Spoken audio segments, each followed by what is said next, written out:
Bienvenue dans cette deuxième partie du cours à destination des élèves de première spécialité sur le second degré. Aujourd'hui, je vais vous parler de factorisation. Alors, qu'est-ce qu'on va faire? En fait, c'est toujours dans le second degré, on a un polynôme du second degré, on va chercher à le factoriser, donc factoriser un trinôme, c'est-à-dire qu'il y a ax au carré, bx et c. Et c'est possible pour résoudre une équation. La factorisation, elle servira notamment lorsqu'on va faire de l'analyse. Alors, je reprends mon polynôme du second degré, sous cette forme-là. f de x égale ax au carré plus bx plus c. Pour pouvoir le factoriser et trouver potentielle racine, il va falloir commencer par calculer le discriminant. Ça, c'est un nouveau mot de vocabulaire que vous devez comprendre, le discriminant. Donc le discriminant, déjà, c'est cette lettre. C'est une lettre grecque, c'est delta. Et delta est égal à quoi? Il est égal à b carré moins 4ac. Pareil, je vais faire une vidéo de méthode pour vous expliquer exactement comment est-ce qu'on fait lorsqu'on a un polynôme du second degré pour calculer le discriminant. Alors là, il y a trois cas de figure. Pardon.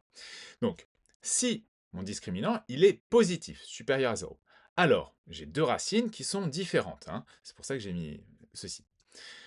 Les formules pour calculer ces racines. x1, c'est moins b moins la racine carrée du discriminant, le tout sur 2a. Et x2, c'est moins b plus la racine carrée du discriminant, le tout sur 2a. Ça va me permettre de factoriser mon polynôme, donc ax au carré plus bx plus c se retrouve avec cette forme-là, a facteur de x moins x1, facteur de x moins x2. Voilà. Donc en fait, ici, l'équation f de x égale 0 a deux solutions dans l'ensemble des réels. Ça veut dire qu'en fait, cette forme-là, quand le discriminant est positif, eh bien, ma parabole, elle croise l'axe des abscisses à deux endroits. Autre cas de figure. Ici, mon discriminant est nul. Ça arrive. Eh bien, à ce moment-là, les racines sont égales, et en fait, elles sont égales à quoi? Alors, moi, j'ai mis x1 égale x2, mais parfois, vous aurez x0. X1 égale x2 égale moins b sur 2a. Et normalement, vous vous rappelez du cours d'avant, en fait, ça, c'est alpha. Donc, en fait, alpha est racine de ce polynôme. Ce qui veut dire qu'on peut le factoriser de cette manière. A facteur de x moins alpha, le tout au carré, et l'équation f de x égale 0, elle admet une seule solution dans l'ensemble des réels. C'est-à-dire qu'en fait, ma parabole, le sommet, est sur l'axe des abscisses.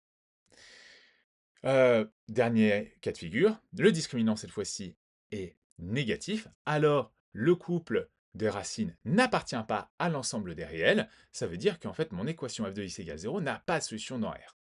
Alors quand on le dit comme ça peut être un petit peu nébuleux, donc c'est pour ça que graphiquement, il faut le montrer, ça a beaucoup plus de sens.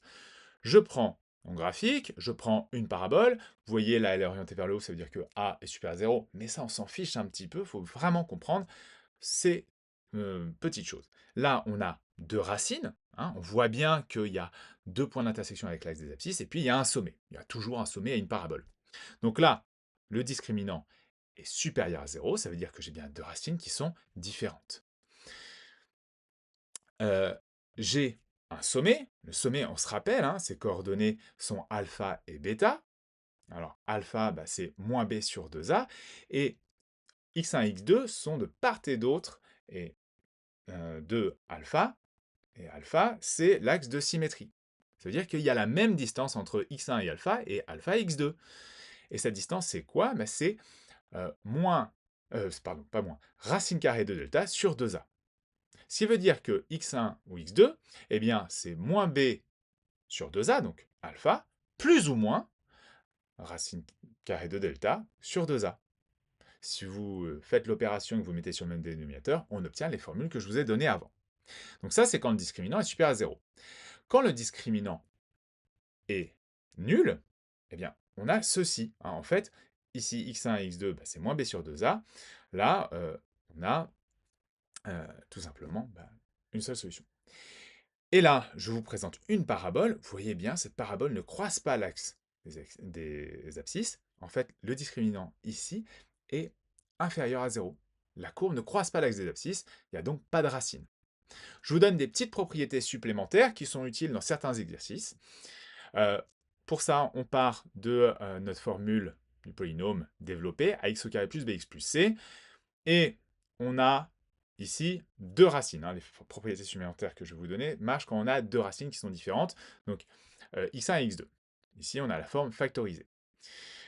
Si je développe cette forme factorisée, eh bien je remarque une chose, c'est que a facteur de x1 plus x2, en fait ça donne moins b.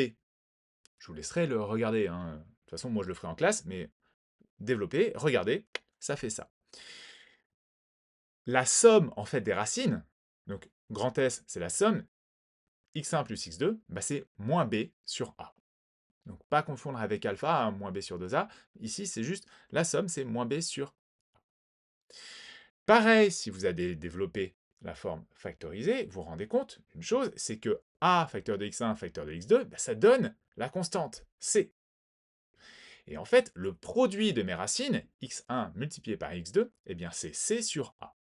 Ça me donne une dernière propriété, c'est que si je prends deux réels et que je connais la somme de ces deux réels et le produit de ces deux réels, alors ces deux réels sont solutions du polynôme que je vous donne ici. Non, c'est une équation, c'est pas un polynôme.